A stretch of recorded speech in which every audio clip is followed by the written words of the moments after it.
আছেন নাকি? হ্যাঁ, কুটতে বেশি হবে। এটা কুটে ঝামেলা থাকবে না বাসায়। হ্যাঁ, এটা কুটে ঝামেলা, এটা কি পরে আর বাসায় আর বাঁচতে হয়? কিচ্ছু করা লাগবে না, দেখেন তো সব ক্লাসে নিয়ে।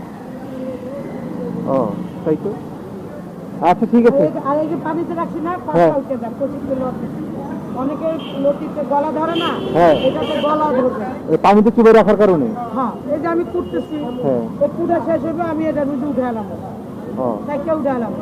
উঠাইলে মনে করেন যে এই যে কষ্ট দেন না গোলা গোলা, হ্যাঁ হ্যাঁ হ্যাঁ। এই যে কষ্ট বের হয়ে গেল।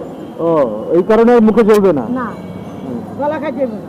আমি নিজে 1 কেজি রান্না করে খাইছি আজকে 2 দিন থেকে। শেষ করছি। আমি কিচ্ছু করি না, ভাবও দিনে কিচ্ছু করি না, একবার হুটকি লাগে কষা নিবি, আচ্ছা। কষায় রাইন দেয়ালাইছি বাচ্চা লতি আর গলা ধরে। তাহলে 1 কেজিতে আপনার লাভ হয় কয় টাকা? হয় না মামা, খুব কম। 1 কেজি করলে 1 কেজিতে